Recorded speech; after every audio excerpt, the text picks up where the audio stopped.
here at Sugar River Alder this morning. Going absolutely stir crazy with all this quarantine stuff going on. So I figured I'd come out here. I'm probably the only person within about a mile of this place. So yeah, I figured I should be pretty well isolated. Shouldn't have to worry too much about catching or spreading a virus. It's a great park out here. Kind of a interesting walk in here. You kind of have to walk past a couple of houses on an easement to actually get back in there. But once we get in, we should have the whole place to ourselves. So we're going to try to find something interesting to photograph out there today. Got the 4x5 Zone 6 tripod, bunch of lenses, some film holders, some filters, all kinds of good stuff. So let's get after it. Thought I'd be alone out here this morning, but apparently there's a couple of frogs out here too. Well, we should be all alone now. We're back in the woods here. Not a sign of anybody else, no fresh footprints at all. Just the frogs back there. I spent a lot of time in these woods growing up. This was long before this was a forest preserve, which I think the sign out front said was 1993. I grew up not too far from here. Spent a lot of time stomping around in these woods and the river and all the adjacent property around here. There used to be an old farmhouse back behind me here. That's long since gone. It was kind of abandoned back then, back in the early 80s. That didn't stop us from going inside and checking it out. But the house is gone now. I think somebody actually did fix it up and lived there for a while. Then they sold this property or whatever to the forest preserve, tore the house down. There's still some power lines that run through here.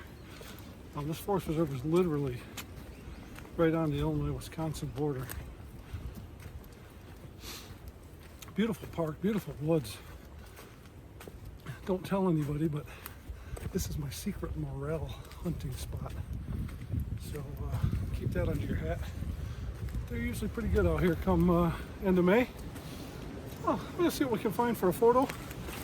A nice little walk through the woods here. Hopefully we can find something interesting and we'll get a shot. This area we used to call the Boy Scout camp when I was a kid. There's actually a sign up here, some gates, some stone gates that led into here, that at one time it apparently was a Boy Scout camp. I never saw any Boy Scouts camping out here, so I think it was abandoned long before I started hanging out down here. You can see behind me here, they've done a bit of a controlled burn in a prairie area. That must have just been last week or within the last couple of weeks. It looks fairly fresh. This trail we're walking on, we used to drive back here. We came in off a Haas Road, turned into this, and we always called this Beacon Light Road. In fact, I think we took it out of the maps. It was called Beacon Light Road. It was never paved. It was just a dirt two-track lane. And it comes up here to the opening or the entrance of the old Boy Scout camp, which used to be the entrance to the forest preserve. You actually had to go into Wisconsin, come back in on Beacon Light Road to enter. And I'm not sure what happened. They closed that entrance, and I think they just use it now for maintenance. There's still a lane there, but it's gated off. You can't drive back in here anymore. But you can walk up to this. That's where we're kind of headed now. And then back in there, there's an old cemetery. I can remember coming up here as a kid. It always creeped us out a little bit because it was pretty old. I don't know when the last time somebody was buried there. It's probably been a while. But there's some pretty old headstones, and it's literally, I think it's just on the Illinois side.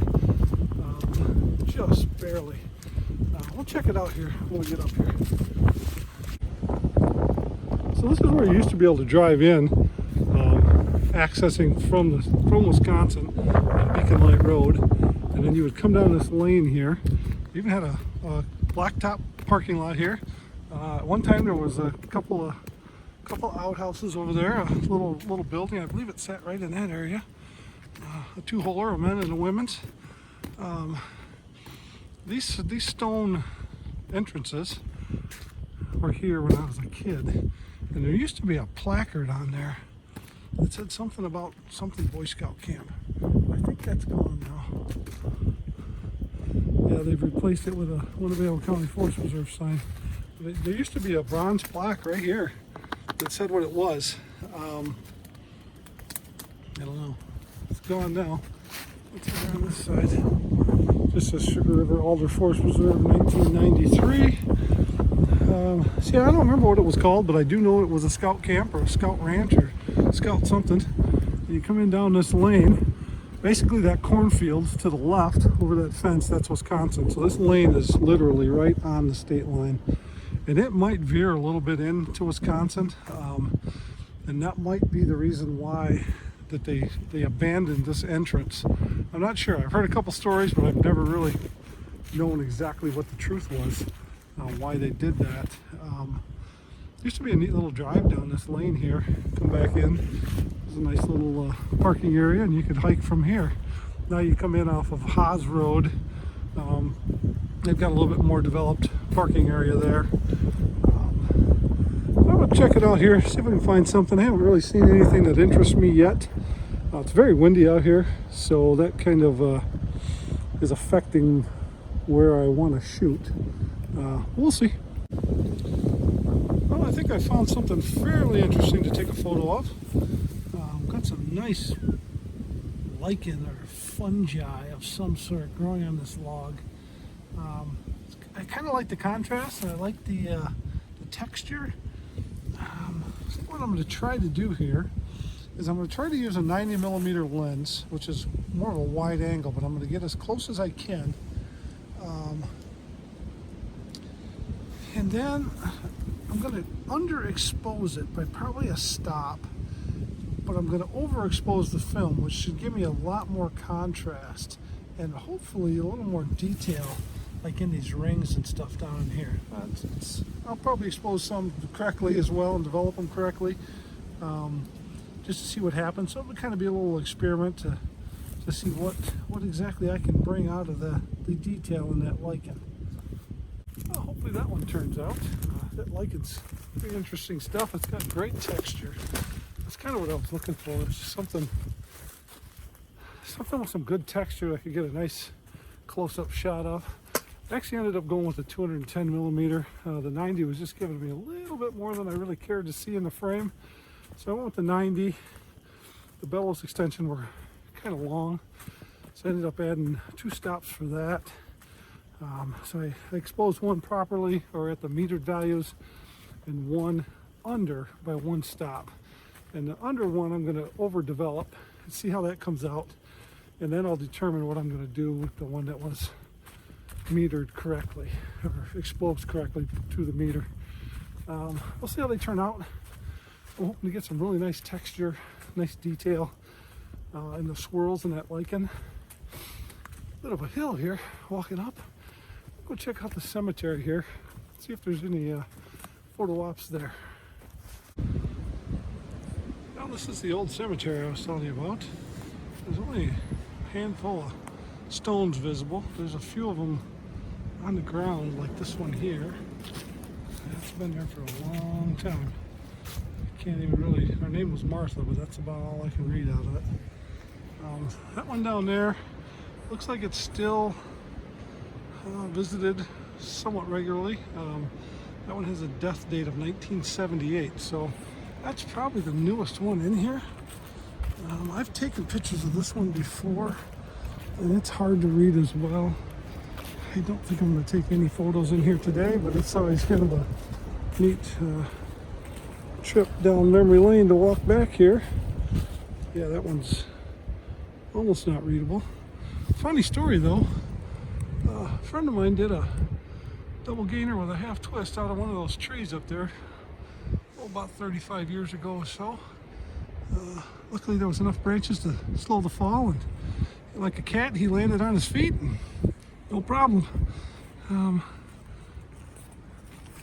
think I'm going to head on out of here and walk back up the road here, get back on the trail and head back to the truck. I've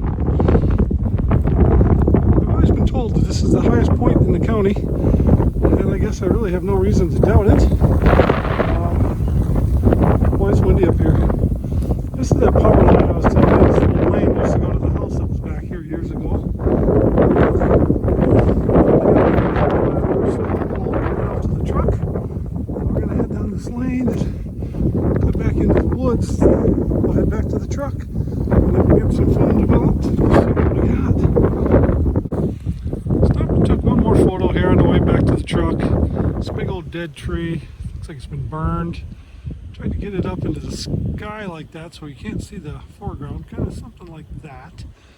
Put a red filter on it at a 1 minute and a 3 minute exposure. Trying to bring out some detail into the clouds, which are moving pretty fast. We'll see if I can get if I can draw any highlights out of there in the dark room. But that was it. Just a nice little dead tree. There are actually some other people out here. If you can see them way down yonder there. I think they're maybe watching birds or something, just out for a hike. It's not a bad day. I'm sure they're tired of being inside. So let's get back to the truck and go develop some film.